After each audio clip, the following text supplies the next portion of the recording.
এই হারুন আর পাপিয়ে মিলে নির্বাচনে দাঁড়াইলেন, সারাদিন শুধু আলেমদের বিরুদ্ধে কথা বললেন। আজারি ভাই মাহফিল করেছিলেন চাঁপাইনবাবগঞ্জে, আজারির বিরুদ্ধে বক্তব্য, আমির হামজার বিরুদ্ধে বক্তব্য। স্বামী স্ত্রী নির্বাচন করলেন মিলেমিশে এমপি হবার জন্য।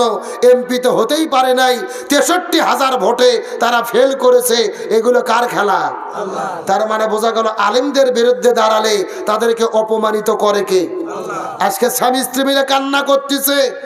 দুইজনে ২ আসনে এমপি হতে চেয়েছিল, একটাতে দেওয়া হলো, তাই তারা জিততে পারলো না। আলেমদের বিরুদ্ধে তারা লেগেছে, আর চাঁপাইনবাবগঞ্জের তৌহিদি জনতা তাদেরকে লাল কার্ড দেখে ছাড়িয়ে দিয়েছে। তার কারণ যুগে যুগে যারা আলেমদের বিরুদ্ধে লেগেছে তাদের অপমানিত করেছে কে?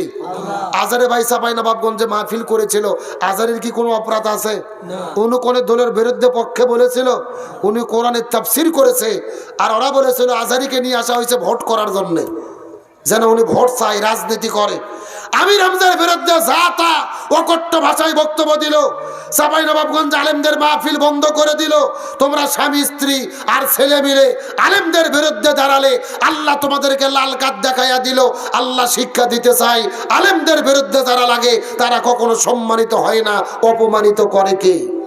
আর আল্লাহর কোরআন বলে উতুল্লিম বাদা জালিকা জানিন, যারা আলেমদের বিরুদ্ধে দাঁড়ায়, রসুলের বিরুদ্ধে দাঁড়ায়, এরা পিতৃ পরিচয়হীন অবৈধ জারদ সন্তান। কোন বৈধ সন্তান আলেমদের বিরুদ্ধে লাগে? এখন হারুন আর পাপিয়া স্বামী স্ত্রী মিলে কান্না করতেছ, সারা জীবন কাঁদো। ওই দেশের তৌহিদি জনতা আর কখনো তোমাদের সমর্থন করবে না। কয়েকদিন আগে বক্তব্য দিয়েছিল, শরীরের জন্য যেরকম তামাক খারাপ, একই রকম ধর্মের ভেতরে ইসলাম খারাপ। নাউজুবিল্লাহ বলবেন না? কত মারাত্মক কথা বলছে পাপিয়ে। দেখেন, বলতে শরীরের জন্য তামাক খারাপ আর ধর্মের ভেতরে ইসলাম খারাপ। ইসলামকে খারাপ বললে ইমান থাকে? পাপিয়ার ইমান চলে গেছে, ওকে তওবা করে আল্লাহর কাছে আবারও কালেমা পড়ে মুসলমান হতে হবে। এর জন্য শাস্তি দিল কে? খাদিজা ডাক দে বলে, ইয়া রাসূলুল্লাহ, জানার পরেও যেহেতু জানতে চান, মনোযোগ দিয়ে শুনে নেন। আমার বয়স যখন ছিল 40 বছর, আপনার বয়স তখন ছিল 25 বছর।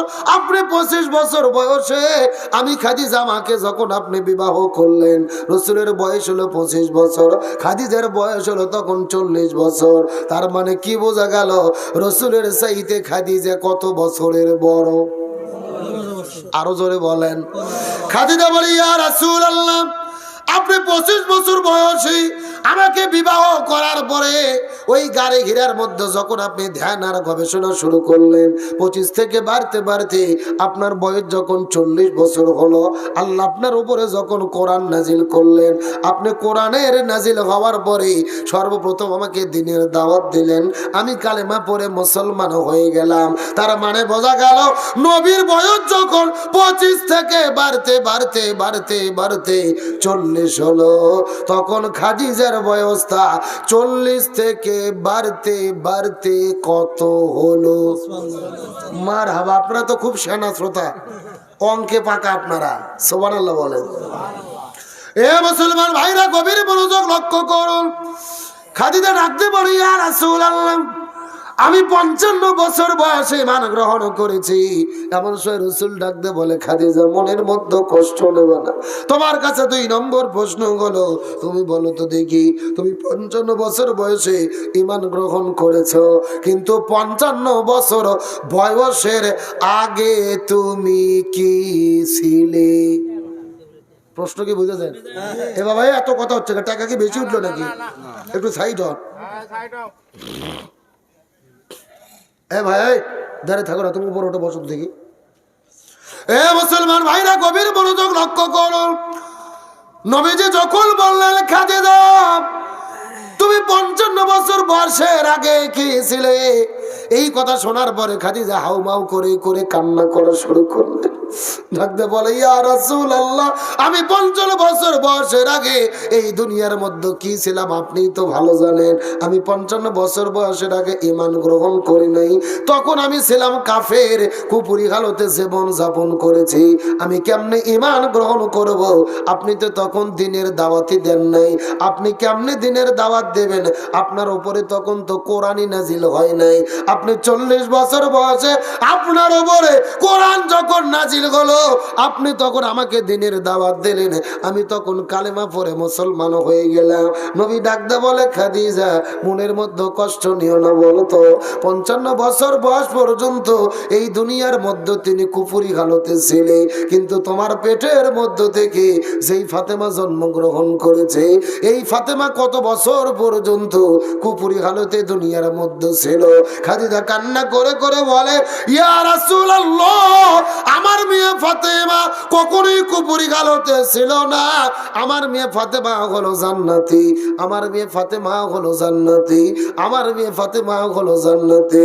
রাসূল বলে, খাদিজা রে, জান্নাতি জান্নাতি, আমাদের মেয়ে ফাতেমা হলো জান্নাতি, আর পেটের মধ্যে থেকে জান্নাতি হয়ে জন্মগ্রহণ করার কারণে আল্লাহ ফাতেমার নামটাকে জান্নাতি নারীদের সর্দারনির খাতায় লিখে দিয়েছে। লিল্লাহ তাকবীর। ইমানের পথে অবিচল থেকে আমার মরণ জানো হয়। বললে কি কষ্ট হবে?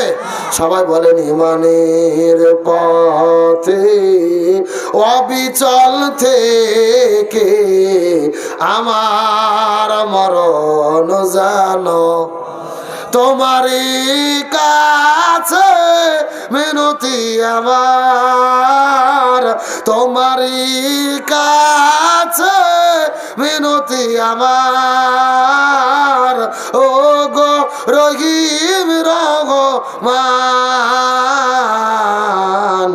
ইমানের পথে অবিচল থেকে আমার মরণ জানো। মাশাআল্লাহ, সবাই বলেন, ইমানের পথে অবিচল থেকে আমার মরণ জানো। সকলে বলি আমিন। আমরা ইমানের পথে মৃত্যু চাই কি চাই না? ইমান আনা যতটা জরুরি, তার চাইতে বেশি জরুরি ইমানের সাথে এই জমিন থেকে মৃত্যুবরণ করা। এমনও মানুষ আছে সারা জীবন ইমান নিয়ে থাকে, কিন্তু মৃত্যুর আগে বেঈমান হয়ে মারা যায়। এমন লোক আছে না নাই? আপনি যদি রাসূলের বিরুদ্ধে দাঁড়ান, আলেমদের বিরুদ্ধে দাঁড়ান, ইমান থাকবে নাকি যাবে? ওই জন্য রাসূল বলে, খাদিজা আমাদের মেয়ে ফাতেমা পেটের মধ্য থেকে জান্নাতি হয়ে জন্মগ্রহণ করেছে, এই জন্য ফাতেমার নামকে আল্লাহ জান্নাতি নারীদের সর্দারনির খাতায় লিখে দিয়েছে। চিৎকার করে বলেন সুবহানাল্লাহ। খাদিজা ডাকতে বলে, ইয়া রাসূলুল্লাহ, দুইটা কারণে ফাতেমা জান্নাতে নারীদের সর্দারনি। এক নম্বর হলেন ফাতেমা জান্নাতে জন্মগ্রহণ করেছে। দুই নম্বর কারণটা কি বলেন তো দেখি? রাসূল বলে, খাদিজা তোমার কাছে দুই নম্বর প্রশ্ন হলো, বলো তো এই খাদিজা, দুই নম্বর প্রশ্ন তোমার কাছে বলি, বলো তো তোমার হাতের চেহারা কেমন, পায়ের চেহারা কেমন, শরীরের গঠনটা কেমন, তোমার মুখের ফেসটা কেমন? এই দুনিয়ার কত মানুষ বলতে পারবে? খাদিজা কান্না করে করে বলে, ইয়া রাসূলুল্লাহ, আমার হাত কেমন, পাও কেমন, শরীরের গঠনটা কেমন, এই দুনিয়ার হাজার হাজার মানুষে বলতে পারবে। তার কারণ হলো, আমার বাবা মারা যাওয়ার পরে আমি ছিলাম মক্কার সবচেয়ে ধনপতি রমণী, আমি ব্যবসা বাণিজ্যটা পরিচালনা করেছি, মক্কা, মদিনা, সিরিয়া, দামেস্কের মধ্যে ঘোরাফেরা করেছি। সুতরাং আমার শরীর কেমন, পর্দা আমি করি নাই, তখন পর্দার বিধান নাজিল হয় নাই। হাজার লক্ষ মানুষ বলতে পারবে আমার শরীরের গঠন কেমন, হাত কেমন, পাও কেমন, মুখের ঢপটা কেমন। রাসূল বলে, খাদিজা রে, এইবার তোমার কাছে দুই নম্বর প্রশ্ন করি, বলো তো তোমার মেয়ে হলো ফাতেমা, এই ফাতেমার হাত কেমন, পাও কেমন, শরীরের ঢপটা কেমন, মুখের চেহারাটা কেমন, এই দুনিয়ার কত মানুষে বলতে পারবে, বলো তো দেখি। খাদিজা বলে, ইয়া রাসূলুল্লাহ, পর্দা নিশি, পর্দা নিশি, পর্দা নিশি, আমার মেয়ে ফাতেমা হলো পর্দা নিশি, তার শরীর সম্পর্কে দুনিয়ার কেউ মন্তব্য করতে পারবে না।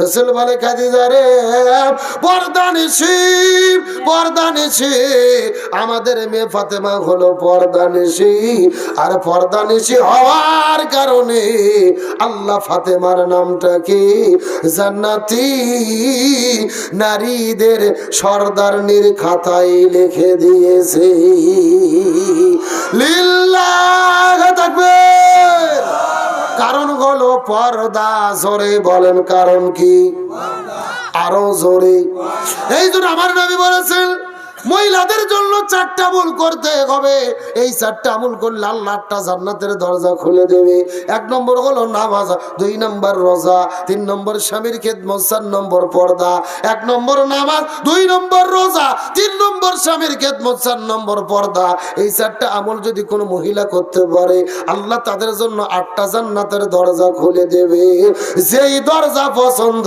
ওই দরজা দিয়ে তারা আল্লাহর জান্নাতে চলে যাবে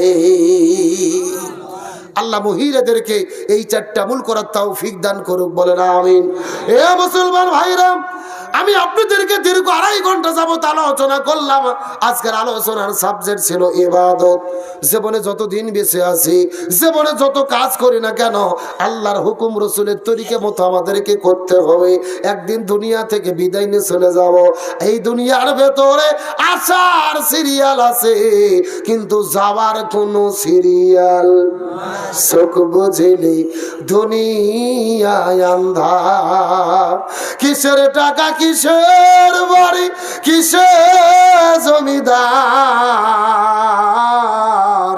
চোখ বুঝিলে দুনিয়ায় আন্ধার যতক্ষণ আমার চোখ খোলা থাকি মনে হয় গাড়ি আমার বাড়ি আমার এই জায়গা আমার জমি আমার আসলে কিছু আমার না রে 2 চোখ বন্ধ করলে অন্ধকার কবর ছাড়া কিছুই চোখে পড়ে না এই দুনিয়ায় কত মানুষ মারা গেলেন অনেকের বাবা বেঁচে আছে সন্তান দুনিয়ার মধ্য থেকে বিদায় নিয়ে চলে যায় অনেকের দাদা বেঁচে আছে নাতি দুনিয়া থেকে বিদায় নিয়ে চলে যায় বড় ভাই বেঁচে থাকে ছোট ভাই দুনিয়ার মধ্য থেকে বিদায় নিয়ে চলে যায় আপনার কারুবা বাবা বিদায় নিয়ে চলে গেছে কারুবা মা বিদায় নিয়ে চলে গেছে কারুবা সন্তান দুনিয়া থেকে বিদায় নিয়ে চলে গেছে একদিন আমাদেরকেও দুনিয়া থেকে বিদায় নিয়ে চলে যেতে হবে আল্লাহর কোরআন বলে আল্লাহ যে খলাকাল মাউতা ওয়াল হায়াতা লিয়াবলুয়াকুম আইয়ুকুম আহসানু আমালা আমি তোমাদের জীবনকে সৃষ্টি করেছি পরীক্ষা করার জন্য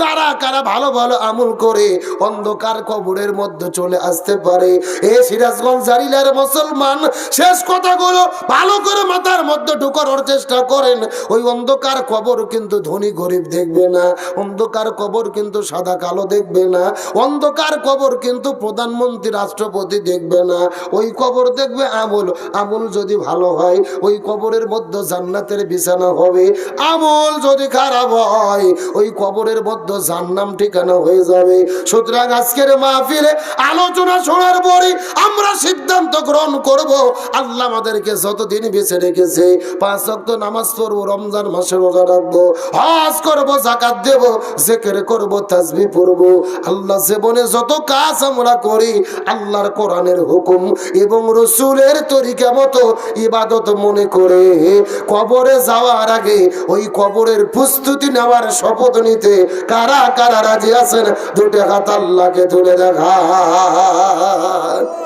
চিৎকার করে বলেন ইয়া রাব্বাল আলামিন আমরা যতদিন বেঁচে থাকি 5 ওয়াক্ত ফরজ নামাজ ফরজ রোজা রাসূলের সুন্নাহ কোরআনের বিধান মেনে চলার তৌফিক দিন সকলে বলেন আমিন আল্লাহ তাআলা আমাদের সকলকে আজকের আলোচনা থেকে আমি বক্তা সহ সকল শ্রোতাকে আমল করার তৌফিক দান করুক বলেন আমিন এখন দোয়া হবে যারা যেখানে আছেন বসে পড়েন সব একবার